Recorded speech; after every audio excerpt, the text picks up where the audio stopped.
అవును మరి తీరికెక్కడ ఉంటుంది మీకు? ఇంట్లో ఆడంగి పనులన్నీ చేయాలి కదా. సత్య, నీ కొడుకుని ఆడంగి వాడంటే అంత కోపం వచ్చింది.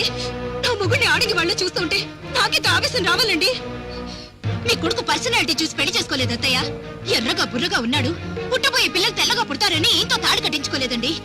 చేతుల్లో కండబలం, మాటల్లో గుండె బలం చూసి మగాళ్ళ ఉన్నాడని, మొగుడిగా బాగుంటాడని, పిల్లన్నెవరైనా కన్నెత్తి చూస్తే కళ్ళు పీకేసే సత్తా ఉన్నవాడని పెళ్లి చేసుకున్నాను. కానీ ఇంత సత్తు మనిషిని తెలుసుంటే మొహం కూడా చూసేదాని కాదు.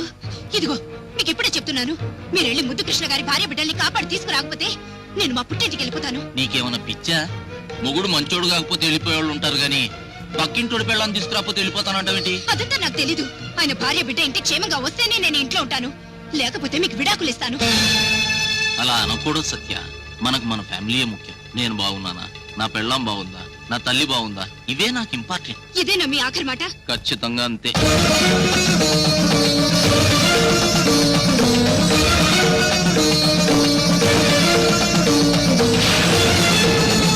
నాకు పెళ్లే కాలేదనుకుంటాను. పెళ్ళైన మొగుడు ఏ సన్యాసంలోనూ కలిసిపోయాడు అనుకుంటాను. అంతేగాని ఇలాంటి మగుడితో సంసారం చేయాల్సిన కర్మ నాకు పట్టలేదు. అమ్మా సత్య! ఎక్కడికి వెళ్తుందమ్మా? కోపం తగ్గాక తనే వచ్చి తీసుకుంటుంది. అవును, ఉల్లిపాయ పకోడీ చేసి పెడతానవుగా. నేను ఉల్లిపాయకు వస్తాను, నువ్వు పిండి కలుపు. ఉల్లిపాయ పకోడీ అనగా నోరూరుతుందమ్మా. పదమ్మా.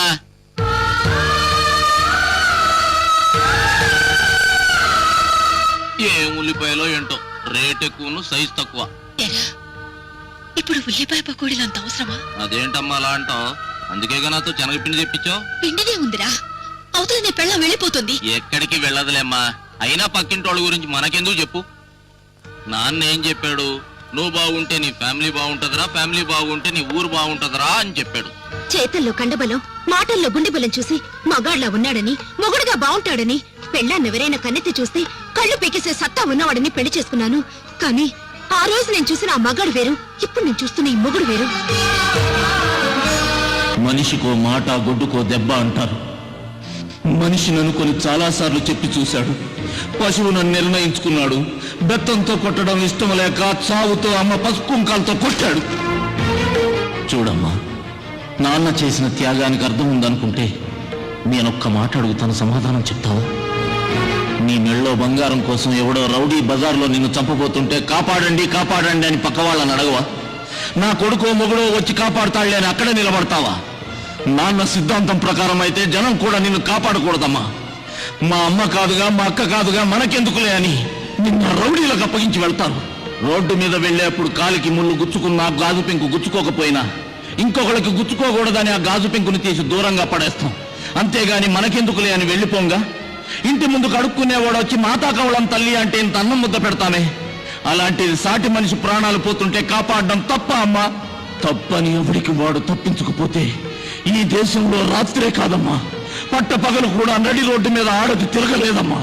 ఒకవేళ తిరిగితే మాత్రం చీర కావలసిన వాడు చీర, నగలు కావలసిన వాడు నగలు, మానం కావలసిన వాడు మానం, ప్రాణం కావలసిన వాడు ప్రాణం దోచుకుపోతారమ్మా, దోచుకుపోతారు. అయినా ఇవన్నీ మీ ఆయన గారికి అక్కర్లేదమ్మా. ఆయనకి తన ఫ్యామిలీ ముఖ్యం, తన పెళ్ళాం ముఖ్యం, తన కొడుకు ముఖ్యం. అందుకే ఆయన గొప్ప త్యాగం చేశాడు. Hats off, hats off. అలాగేనమ్మా, మీ ఆయన చెప్పినట్టుగానే నాకు నా ఫ్యామిలీ ముఖ్యం, నా జీవితమే ముఖ్యం. సండే సండే చికెన్ చేసుకున్నామా, మండే మండే మటన్ వండుకు తిన్నామా, వారానికి ఒకరోజు సినిమాకి వెళ్ళామా, ఇవే నా జీవితానికి ముఖ్యం. కళ్ళ ముందు ఎవడు ఏడుస్తున్నా, ఎవడు చస్తున్నా మనకనవసరం అనుకునే జీవిస్తాను, మనకనవసరం అనుకునే జీవిస్తాను. కుటుంబ బాధ్యతల్ని పట్టించుకోకుండా తిరిగే ఒక తాగుబోతుకి, తిరుగుబోతుకి వేసినట్టు మీ ఆయన నాకేసిన శిక్షని బాధ్యతగా ఫీల్ అయి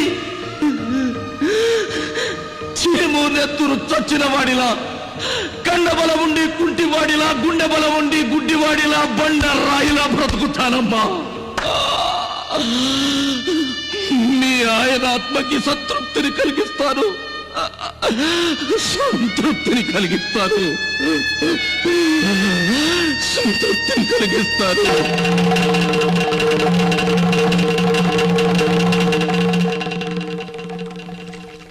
ఏంటమ్మా పకోడీలు మొత్తం నాతోనే చేయించేలా ఉన్నావు? సర్లే, ఈ పిండి సంగతి నేను చూసుకుంటా గానీ ఆ మూకిడి పొయ్యి మీద పెట్టు.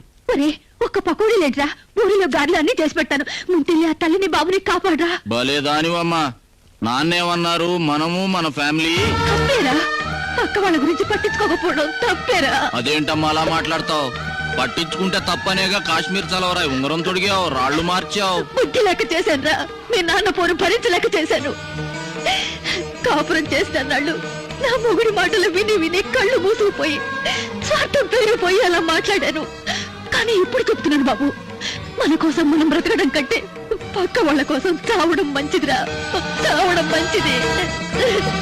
స్వార్థంతో మీ నాన్న, కన్న ప్రేమతో నేను నిన్ను నీ మనసునే చంపేశావు. అందుకు నన్ను క్షమించు, క్షమించరా. ఒరే నాన్న, నువ్వుగానే బ్రతకరా. సత్యం గారి కొడుక బ్రతకక్కర్లేదు, ఈ జానకమ్మ బిడ్డగా జీవించక్కర్లేదు. వెళ్ళు, వెళ్ళి వాళ్ళని కాపాడు. వెళ్ళరా, వెళ్ళు. ఆ తల్లి బిడ్డల్ని కాపాడు. అత్తయ్య, అత్తయ్య, నేను వెళ్తున్నాను. ఎక్కడికి? పుట్టింటికి. విడాకులకి సిద్ధంగా ఉండండి. ఏయ్, నేను ముద్దు కృష్ణ భార్యా బిడ్డల్ని కాపాడడానికి వెళుతున్నా. వచ్చేసరికి మెడలో తాళి, కాళ్ళకు మెట్టెలుండాలి.